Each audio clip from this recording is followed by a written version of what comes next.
दोस्तों, आपको याद होगा कि दिल्ली के इंदिरा गांधी इंटरनेशनल एयरपोर्ट पर एक पायलट और यात्री के बीच मारपीट का मामला सामने आया था। इस विवाद को लेकर इस समय एयर इंडिया एक्सप्रेस का पक्ष भी सामने आया है।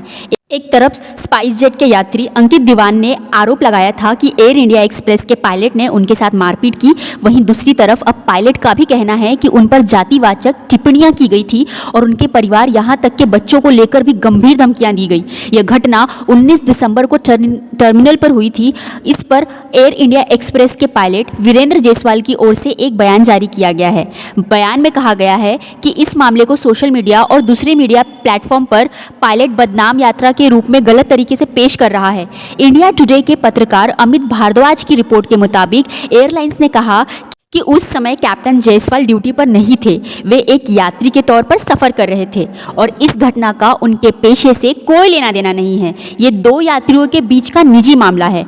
एयर इंडिया एक्सप्रेस के बयान में कहा गया कि सोशल मीडिया पर जो तस्वीरें पेश की जा रही है वो एक तरफा और अधूरी जानकारी पर आधारित है और तथ्यों को तोड़ मरोड़ कर पेश किया जा रहा है। ये कहा गया है कि अंकित दीवान ने जानबूझकर चुनिंदा बातें सामने रखी ताकि एक झूठी कहानी बनाई जा सके और सुलझे मामले को बेवजह सनसनीखेज बनाया जा रहा है।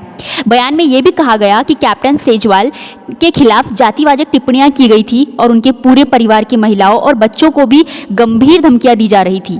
बयान में कहा गया कि इस पूरी घटना की शुरुआत अंकित दीवान ने कैप्टन जायसवाल को गालियां देकर की, वो भी बिना किसी उकसावे के। आरोप है कि रोकने के बावजूद अपमानजनक गाली गलौज और धमकी भरी बातें वो करता ही रहा। इसके बाद मामला हाथापाई तक पहुंच गया जिसमें कैप्टन जायसवाल को चोट आई है। बयान में यह भी कहा गया कि वहां मौजूद सीआईएसएफ के जवानों ने अंकित दीवान से कई बार शांत होने को और गालियां बंद करने को कहा, लेकिन इसके बावजूद भी उसने उनकी मौजूदगी में भी अपना गलत व्यवहार जारी रखा। कैप्टन जायसवाल ने कहा कि सीआईएसएफ के जवानों की मदद से यह विवाद सुलझा लिया गया था और दोनों पक्षों में तय किया गया था कि इस मामले को आगे नहीं बढ़ाया जाएगा। बयान में यह भी कहा गया कि यह एक निजी घटना थी जिसमें उसके काम या फिर कंपनी से कोई लेना देना नहीं है। कंपनी का नाम इस मामले में बेवजह जोड़ने की कोशिश की जा रही है और ऐसा लगता है कि इसका मकसद सिर्फ सोशल मीडिया पर अटेंशन पाने के लिए है, जबकि मामला पहले ही सुलझ चुका है। इससे पहले इंडिया टुडे से यह भी बात हुई थी कि अंकित दीवान ने कहा था कि वह अपने परिवार के साथ सफर कर रहे थे। उनके साथ एक 4 महीने का बच्चा था जिसे वे स्ट्रॉलर पर लेकर जा रहे थे।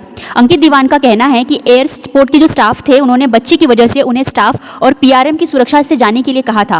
पीआरएम माने पैसेंजर विथ रिड्यूस्ड मोबिलिटी, या उस यात्रियों के लिए एक जाने की स्पेशल सिक्योरिटी चेक है जिन्हें चलने फिरने में दिक्कत होती है।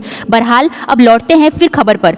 तो सिक्योरिटी चेक के दौरान पायलट ने उनसे उनकी मौजूदगी पर आपत्ति जताई और आपत्तिजनक बातें कही। दीवान का आरोप है कि पायलट ने लाइन तोड़ी, दूर से चिल्लाते रहे और बाद में उनके साथ मारापीटी की जिससे उन्हें चोट आई। उन्होंने माना कि बहस के दौरान दोनों ही तरफ से गाली गलौज हुई थी। इसके बाद मिनिस्ट्री ऑफ सिविल एविएशन ने इस पर ध्यान दिया। मंत्रालय ने एयर इंडिया एक्सप्रेस को निर्देश दिया कि आरोपी पायलट को तुरंत ड्यूटी से हटाया जाए। नागरिक उद्यान मंडल ने कहा कि मामले की औपचारिक जांच के आदेश दे दिए जाए और बीसीएस और सीआईएसएफ के विस्तृत रिपोर्ट मांगी जाए। बाकी इस मामले में जो भी अपडेट होगा मैं आपके बीच लाती रहूंगी। फिलहाल इस खबर में बस इतना ही। आपकी इस खबर पर क्या राय है हमें कमेंट के सेक्शन के माध्यम से ज़रूर बताइए। मेरा नाम है मोना शाहू और आप ऐसे ही न्यूज़ अपडेट्स के लिए मेरे चैनल को सब्सक्राइब कर सकते हैं। मिलते हैं नेक्स्ट वीडियो में दोस्तों, तब तक के लिए जय हिंद।